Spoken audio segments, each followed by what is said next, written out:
Assalamualaikum warahmatullahi wabarakatuh. Alhamdulillah wassalatu wassalamu ala Rasulillah wa ba'du. Alhamdulillah, pada kesempatan ini kita kembali bisa melanjutkan kajian kitab tentang Syarah Al-Manzumah Al-Mimiyah. Dan kita insyaallah taala pada kesempatan ini akan lanjutkan dengan bait yang ke-14. Qala an-nadhimu rahimahullah: وَلَيْسَ غِبْطَةٌ إِلَّا فِي اثْنَتَيْنِ هُمَا الْإِحْسَانُ فِي الْمَالِ أَوْ فِي الْعِلْمِ وَالْحِكَمِ. Tidak ada ghibtah kecuali dalam dua perkara. Humal ihsanu fil ilmi. Yang pertama, ghibtah kepada orang yang diberikan harta lalu digunakan dengan cara yang baik.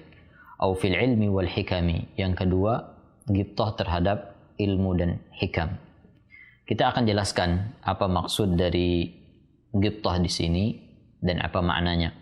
Berkata Syekh Abdul Razzaq hafizahullah taala, "Ai la yughbatun nasu illa ala amrayni." Tidak boleh kita hasad kepada orang kecuali dalam dua perkara. Al-ihsanu bi badlil mal. Yang pertama, hasad kepada orang yang diberikan harta lalu dia berbuat baik dengan hartanya. Yang kedua, wal ihsanu bi badlil ilm. Kemudian hasad kepada orang yang berbuat baik dengan ilmunya. Jadi ghibtah yang dimaksudkan di sini adalah semakna dengan hadis Nabi sallallahu alaihi wasallam dalam Sahih Bukhari Muslim dari hadis Abdullah bin Mas'ud radhiyallahu anhu. Rasulullah sallallahu alaihi wasallam bersabda, "La hasada illa fi ithnataini." Tidak ada hasad yang boleh kecuali dalam dua perkara. Rajulun atahu Allahu malan fasallatahu ala halakatihi fil haqq. Pertama, hasad kepada orang yang diberikan oleh Allah harta lalu dia gunakan hartanya di dalam kebenaran.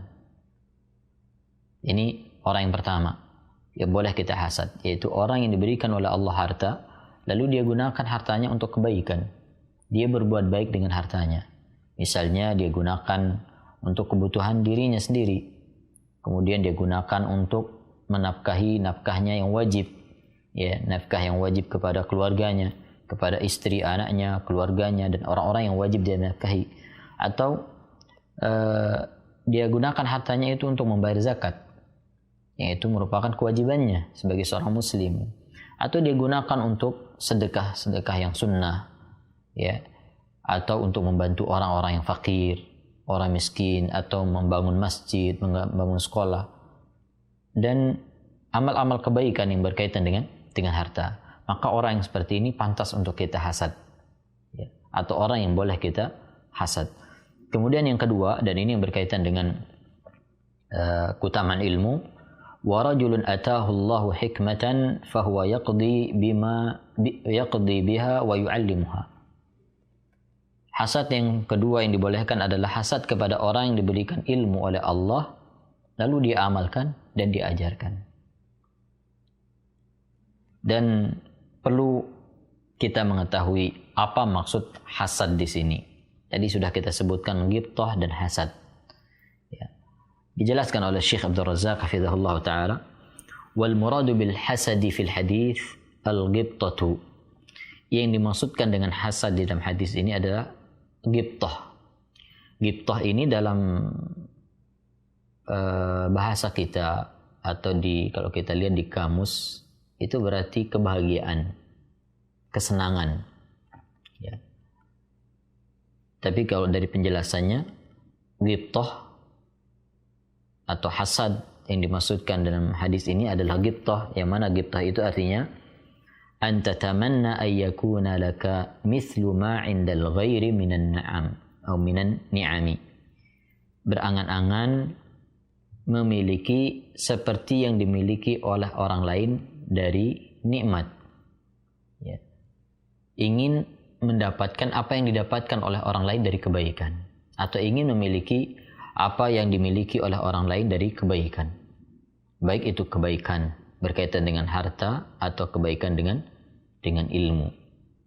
Ini makna dari hasad di sini. Jadi hasad dalam hadis ini bukan hasad yang tercela, ya, tapi hasad dengan makna kita ingin mendapatkan, ingin memperoleh kebaikan atau kelebihan yang dimiliki oleh orang lain. Ya, karena kita melihat bahwa yang dimiliki itu adalah sesuatu yang baik, sehingga kita ingin menyerupainya dan ingin memilikinya. Maka ini dibolehkan. Dan sekali lagi, hasad di sini bukan hasad yang tercela, karena hasad yang tercela adalah keinginan agar nikmat orang lain itu hilang, berangan-angan agar nikmat orang lain itu hilang. Itu makna dari hasad yang tercela. Jadi ketika dibolehkan hasad kepada orang yang diberikan harta lalu dia gunakan untuk kebaikan, kemudian juga kepada orang yang berilmu, bukan berarti kita berangan-angan agar hartanya hilang atau ilmunya hilang, tidak. Tentu ini hasad yang tercela. Tapi hasad yang disebutkan di sini adalah hasad ingin memiliki apa yang ada pada orang lain. Dan keinginan seperti ini tidak dibolehkan kecuali dalam dua hal. Yang pertama, orang yang memiliki harta lalu dia gunakan hartanya untuk kebaikan. Yang kedua, orang yang diberikan ilmu lalu dia amalkan ilmunya dan dia ajarkan. Inilah orang-orang yang pantas untuk kita hasad kepadanya. Tapi ingat, dengan hasad yang maknanya ghibthah, dengan hasad yang maknanya baik, dengan hasad dengan makna bahwa kita ingin mendapatkan apa yang dia miliki dari kelebihan, yaitu berupa harta yang digunakan untuk kebaikan dan ilmu yang diamalkan dan dia ajarkan.